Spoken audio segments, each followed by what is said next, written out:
এখানে আসসালামু আলাইকুম ওয়া আলাইকুম আসসালাম রাহমাতুল্লাহ। হুজুর, আমাদের এলাকায় কিছু পীর ভক্ত মানুষ আছে, এরা কিছুদিন পর পর উচ্চ স্বরে পীরের গান বাজায়। গানে বিভিন্ন বাদ্যযন্ত্রের সাউন্ড আছে। প্রতিবেশীরা রাতে ঘুমাতে পারে না, বাধা দিলে বলে যে আমরা ধর্মের কাজ করছি। আর তাদের জিকির থাকে অমুক বাবা তমুক বাবা, এ হিমদে এ হিমদে। এমন দয়া করে কোরআনের আলোকে এদের ব্যাপারে কিছু বলবেন। এখানে যে প্রশ্নটা করা হয়েছে এটা কি সঠিক? কি বলেন? এলাকায় এরকম ভণ্ড পীরের মুরিদরা আছে, গান বাজনা বাজায়। এটা কি ধর্মের কাজ না অধর্মের কাজ? হ্যাঁ, অধর্মের কাজ। যদি কেউ ধর্মের নামে করে এলা বেদাতি। এগুলা কি যেটা বলেন, অধর্মের কাজ যদি ধর্মের নামে করে এটা কি বেদাত। আর বেদাতিরা আল্লাহ রসুলের কাছে শাফায়াত পাবে না, রসুলের হাতে হাউজে কাউসার পান করতে পারবে না। সোহকান সোহকান লিমান গাইয়্যানা মিন বাদি বলে দূর করে দেবেন, তাড়িয়ে দেবেন নবী করিম সাল্লাল্লাহু আলাইহি সাল্লাম। গান বাজনা হালাল না হারাম?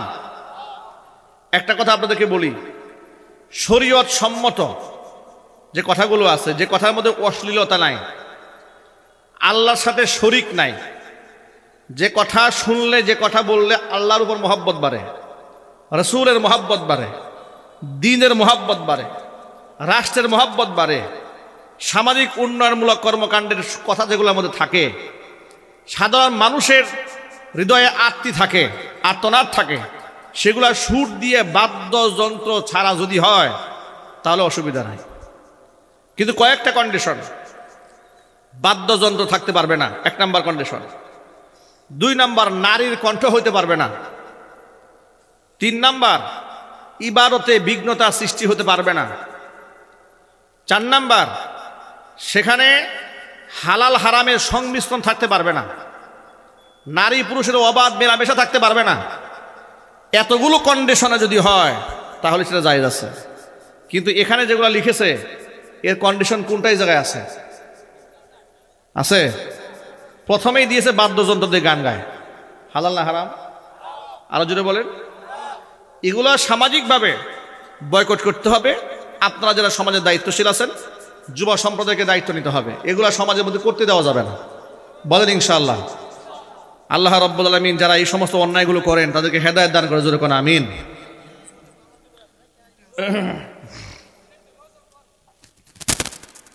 গান গাই বলি তাই শিল্পী বলো না মোরে। প্রিয় ভাইরা, কোরআন সকল যুগের সকল সমস্যার সমাধানকে নিশ্চিত করেছে। কোরআন চির আধুনিক, কোরআন কোনোদিন পুরাতন হবে না। লা তুহসা আজাইবুহু ওয়ালা তুবলা গারাইবুহু। এর বিস্ময়কর অবস্থা কোনোদিন শেষ হবে না, আর এটা কোনোদিন পুরাতন হবে না। চির নতুন, চির অম্লান। পৃথিবীতে যত প্রকার সমস্যার নতুন নতুন তৈরি হবে, আগত সকল সমস্যার সমাধান ১৫০০ বছর আগে কোরআন মাজিদের মধ্যে আল্লাহ পাক দান করেছেন।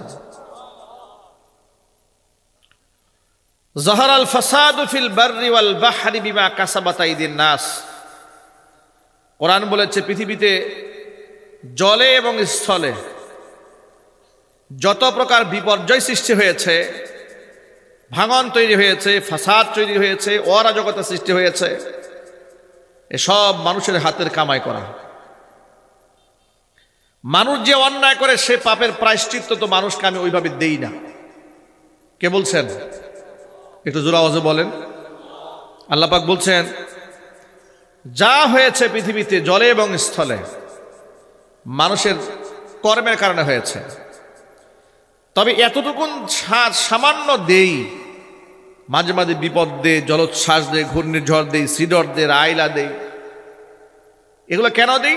লিয়ুযীকাহুম বা'দাল্লাযী আমিলু লাআল্লাহুম ইয়ারজিউন। এই শাস্তিটা দেই যাতে করে এরা আমার দিকে ফিরে আসতে পারে, এরা যেন অনুভব করতে পারে যে সকল কিছুর ঊর্ধ্বে একজন আছেন। তিনি কে? জোরে বলুন। যেমন আমেরিকা কিছুদিনের জন্য ভুলে গিয়েছিল যে স্রষ্টা একজন আছেন, এই জন্য ফিলিস্তিনের নিরীহ মুসলমানদেরকে হত্যা করার জন্য ইসরায়েলদেরকে 1250 কোটি মার্কিন ডলার এক বছরে সহায়তা করেছিল। ডোনাল্ড ট্রাম্প ক্ষমতায় আসার প্রারম্ভে ইহুদিদেরকে আশ্বস্ত করেছিল এবার যদি সে ক্ষমতায় যেতে পারে তাহলে গাজাতে মুসলমানদের বাকি যতটুকুন বসত ভিটা আছে সেটাও আর সে রাখবে না, জ্বালিয়ে পুড়িয়ে ছাই বানিয়ে দেবে।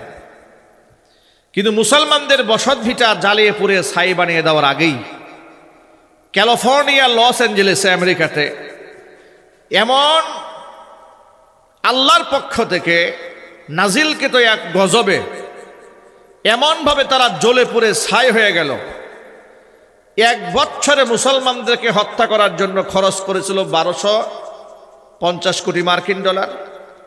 মাত্র 3 দিনে ওদের জ্বলে পুড়ে ছাই হয়েছে 150 বিলিয়ন মার্কিন ডলার।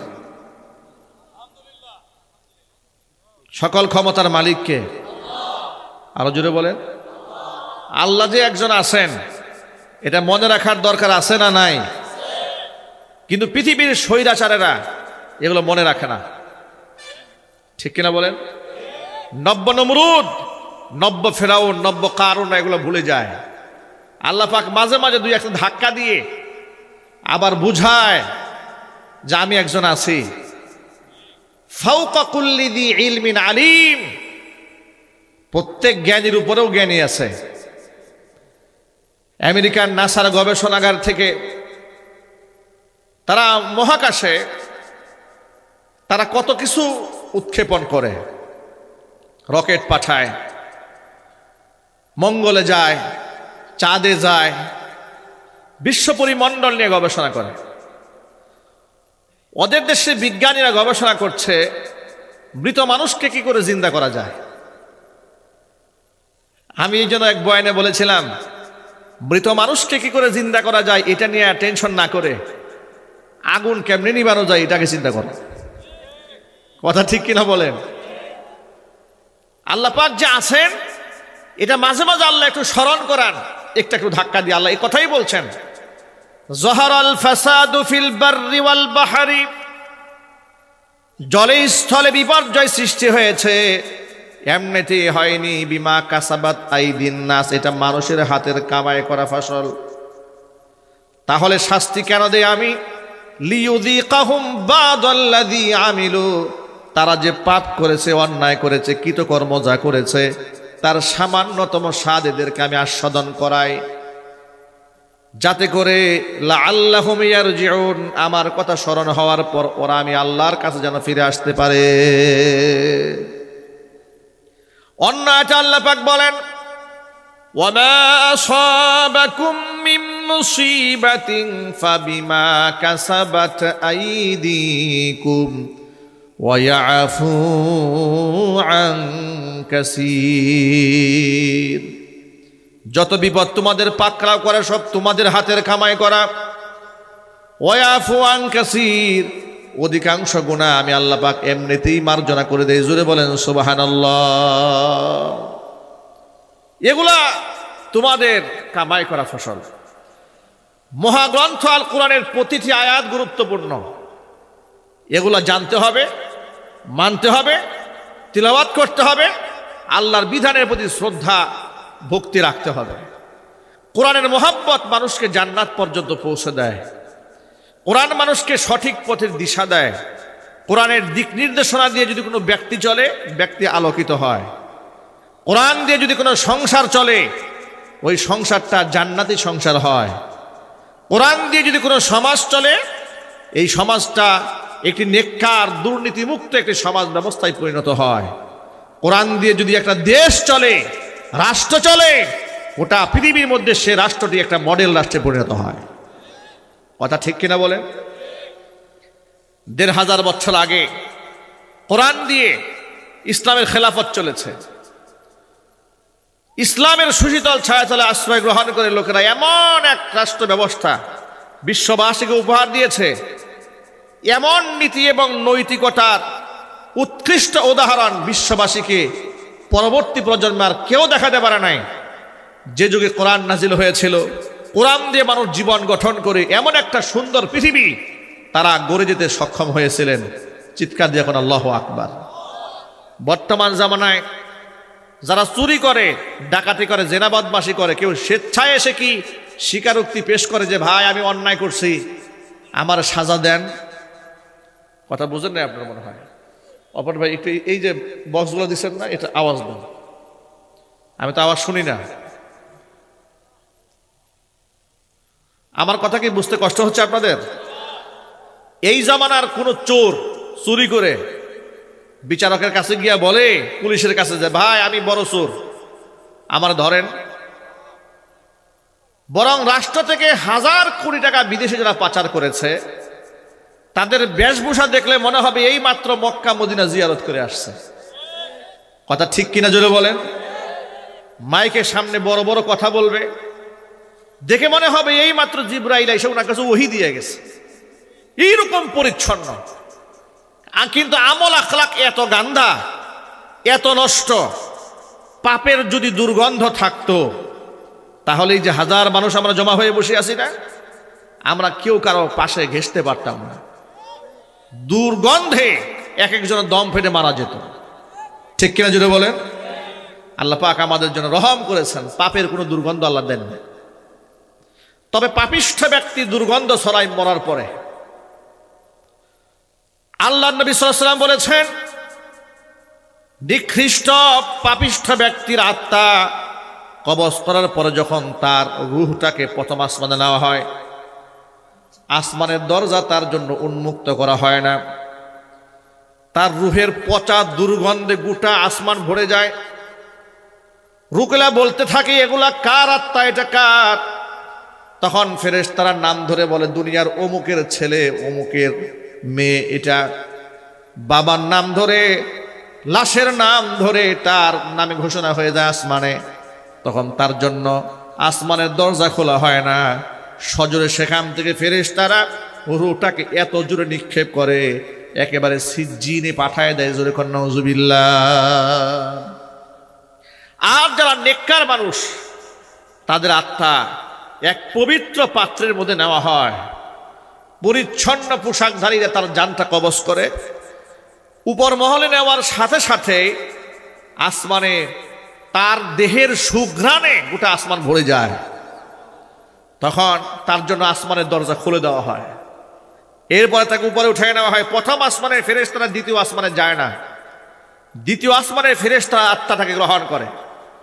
দ্বিতীয় আসমানের ফেরেশতারা তৃতীয় আসমানের ফেরেশতাদের হাতে আত্মাকে অর্পণ করে। কার হাত থেকে আত্মা কে নেবে এর একটা কম্পিটিশন শুরু হয়। জোরে বলতে হবে আল্লাহু আকবার।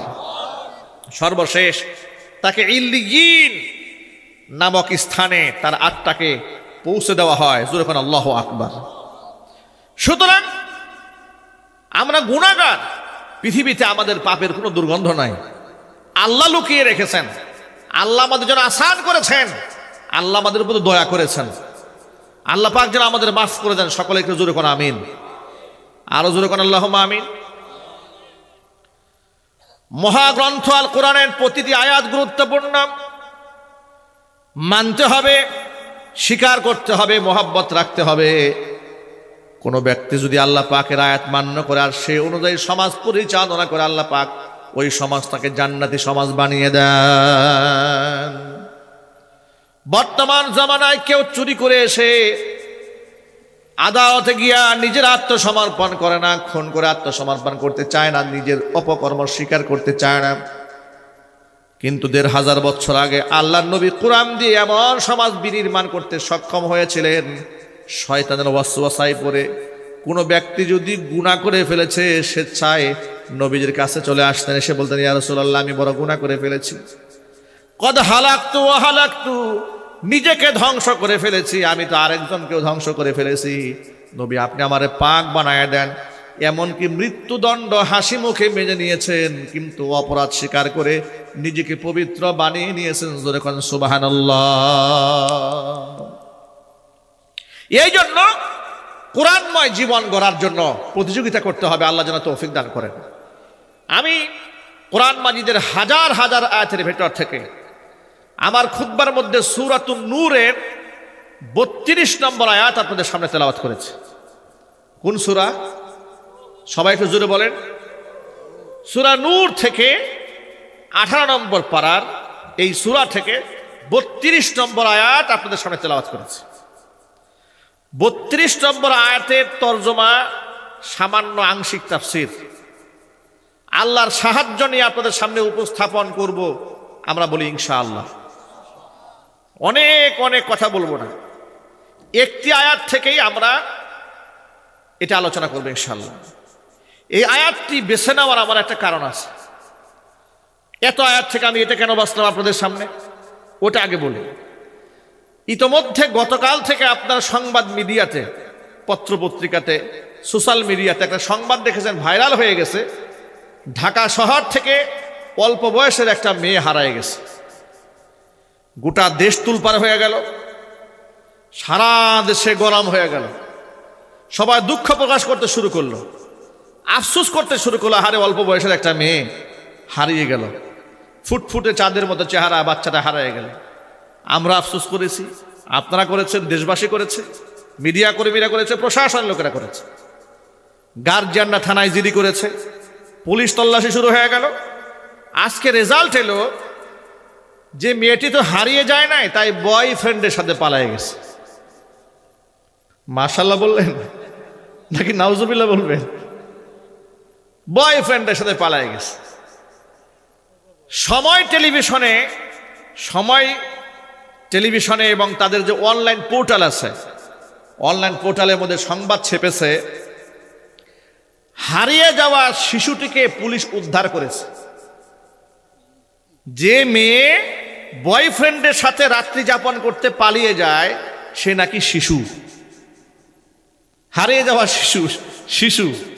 এখন আমি যদি আপনাদেরকে জিজ্ঞেস করি, যে মেয়েটি বয়ফ্রেন্ডের হাত ধরে রাত্রি যাপন করার জন্য নিজের ঘর থেকে পালিয়ে যেতে পারে, সে কি শিশু? একটু জোরে বলেন। তাহলে সমাজে তাকে শিশু হিসেবে উপস্থাপন কেন করা হয়েছে? এর একটা রহস্য আছে। সেই রহস্য হলো বাল্য বিবাহের ধোঁয়া তুলে এই দেশে অসংখ্য পবিত্র বিবাহ বন্ধনে বিঘ্নিত সৃষ্টি করা হয়। বাল্য বিবাহ নিয়ে বহুত সরগরম ময়দান, মেয়েদের এই হয়ে যাবে, সেই হয়ে যাবে, এত ক্ষতি হয়ে যাবে, কিন্তু বাল্য প্রেম নিয়ে এই দেশে কোনো আলাপ নাই।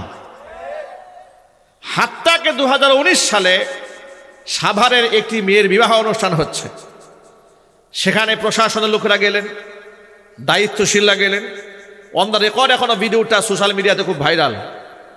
মেয়েটাকে ডেকে জিজ্ঞেস করা হলো, তোমার বাপ মা তোমাকে বিবাহ দিচ্ছে? মেয়েটি বলছে, বিবাহ দিচ্ছে বলতে কি আমি নিজেও বিবাহ হতে রাজি আছি। আলহামদুলিল্লাহ বলেন।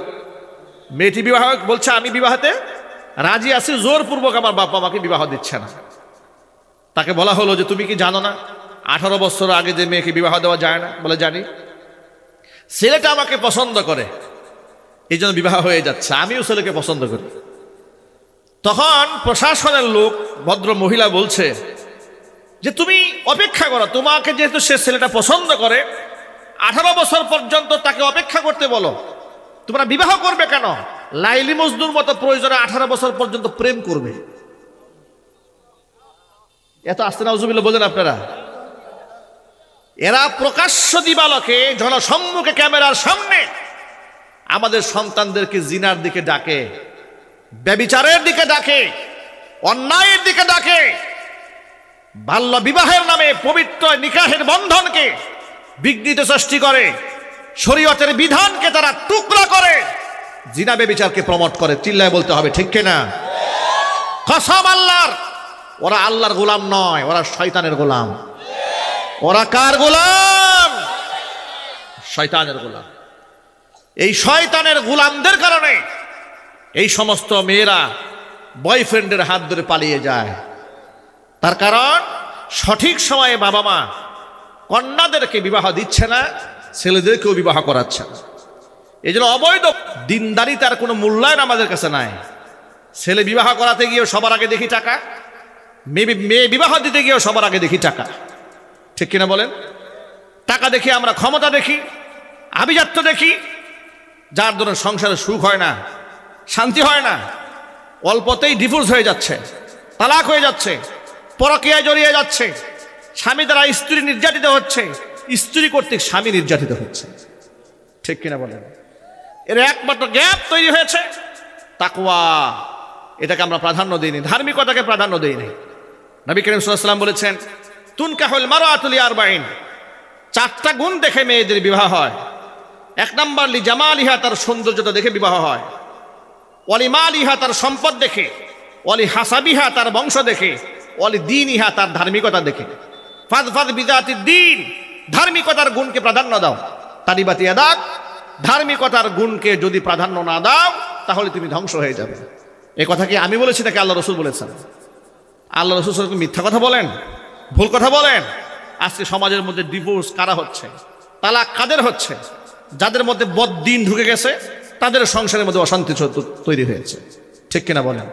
যাদের মধ্যে দিন আছে তাদের মধ্যে অশান্তি নাই। আমি আজকে আপনাদের সামনে কোরআন মাজিদের সূরা নূরের 32 নম্বর আয়াত কারিমা তেলাওয়াত করে আর আল্লাহ নবী সাল্লাল্লাহু আলাইহি ওয়াসাল্লামের হাদিসগুলো পাঠ করে আপনাদেরকে এই সবকটা শোনাতে চেয়েছি। আমাদের রাষ্ট্রে বিবাহ নীতিমালা যেটা আছে, 18 বছরের আগে মেয়েদের বিবাহ দেওয়া যাবে না, 21 বছর আগে ছেলে বিবাহ করতে পারবে না, এই আইনটা সংশোধন হওয়া দরকার।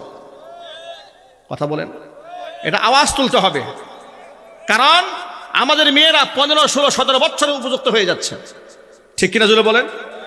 আমাদের ছেলেরা 18 বছর গেলেই মোটামুটি সে বিবাহ করার উপযুক্ত হয়ে যাচ্ছে। সুতরাং বিবাহের জন্য 21 বছর অপেক্ষা করতে হবে, আর বিবাহ দেওয়ার জন্য 18 বছর অপেক্ষা করতে হবে।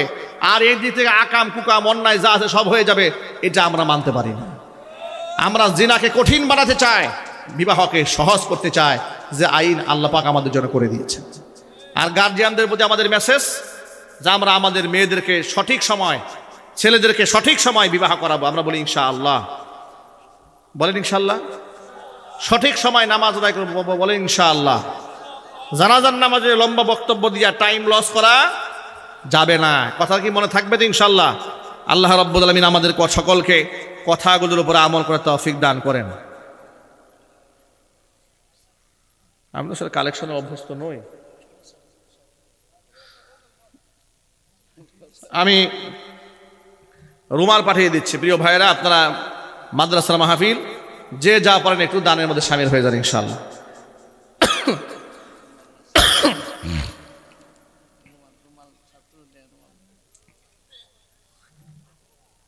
হ্যাঁ, রুমাল দিয়ে দেন, দোয়া হয়ে যাবে। রুমাল দিয়ে দেন ইনশাআল্লাহ।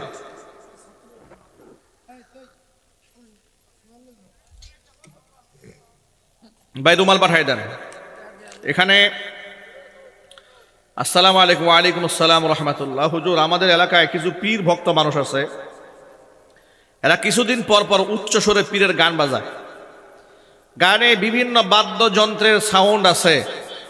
প্রতিবেশীরা রাতে ঘুমাতে পারে না, বাধা দিলে বলে যে আমরা ধর্মের কাজ করছি। আর তাদের জিকির থাকে অমুক বাবা তমুক বাবা, এ হিমদে এ হিমদে। এমন, দয়া করে কোরআনের আলোকে এদের ব্যাপারে কিছু বলবেন। এখানে যে প্রশ্নটা করা হয়েছে এটা কি সঠিক? কি বলেন? এলাকায় এরকম ভণ্ড পীরের মুরিদরা আছে, গান বাজনা বাজায়। এটা কি ধর্মের কাজ না অধর্মের কাজ? হ্যাঁ, অধর্মের কাজ যদি কেউ ধর্মের নামে করে, এলা বেদাতি। এগুলা কি যেটা বলেন? অধর্মের কাজ যদি ধর্মের নামে করে, এটা কি বেদাত। আর বেদাতিরা আল্লাহ রসুলের কাছে শাফায়াত পাবে না, রসুলের হাতে হাউজে কাউসার পান করতে পারবে না। সোহকান সোহকান লিমান গাইয়্যানা মিন বাদি বলে দূর করে দেবেন, তাড়িয়ে দেবেন না নবী করিম সাল্লাল্লাহু আলাইহি সাল্লাম। গান বাজনা হালাল না হারাম? একটা কথা আপনাদেরকে বলি, শরীয়ত সম্মত যে কথাগুলো আছে, যে কথার মধ্যে অশ্লীলতা নাই, আল্লাহর সাথে শরিক নাই, যে কথা শুনলে, যে কথা বললে আল্লাহর উপর মহব্বত বাড়ে, রসুলের মহব্বত বাড়ে, দ্বীনের মহব্বত বাড়ে, রাষ্ট্রের মহব্বত বাড়ে, সামাজিক উন্নয়নমূলক কর্মকাণ্ডের কথা যেগুলোর মধ্যে থাকে, সাধারণ মানুষের হৃদয়ে আত্মী থাকে, আর্তনাদ থাকে, সেগুলা সুর দিয়ে বাদ্যযন্ত্র ছাড়া যদি হয় তাহলে অসুবিধা নাই। কিন্তু কয়েকটা কন্ডিশন। বাদ্যযন্ত্র থাকতে পারবে না, 1 নাম্বার কন্ডিশন। 2 নাম্বার, নারীর কণ্ঠ হইতে পারবে না। 3 নাম্বার, ইবাদতে বিঘ্নতা সৃষ্টি হতে পারবে না। 4 নাম্বার, সেখানে হালাল হারামের সংমিশ্রণ থাকতে পারবে না। নারী পুরুষের অবাধ মেলামেশা থাকতে পারবে না। এতগুলো কন্ডিশনে যদি হয় তাহলে সেটা জায়েজ আছে। কিন্তু এখানে যেগুলো লিখেছে এর কন্ডিশন কোনটাই জায়গায় আছে? আছে? প্রথমেই দিয়েছে বাদ্যযন্ত্র দিয়ে গান গায়, হালাল না হারাম? আরো জোরে বলেন। এগুলো সামাজিকভাবে বয়কট করতে হবে। আপনারা যারা সমাজের দায়িত্বশীল আছেন, যুব সম্প্রদায়কে দায়িত্ব নিতে হবে। এগুলা সমাজের মধ্যে করতে দেওয়া যাবে না। বলেন ইনশাআল্লাহ। আল্লাহ রাব্বুল আলামিন যারা এই সমস্ত অন্যায়গুলো করেন তাদেরকে হেদায়েত দান করে, জোরে কোন আমিন।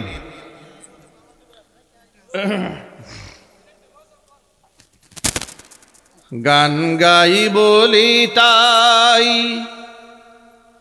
শিল্পী বলো না মোরে।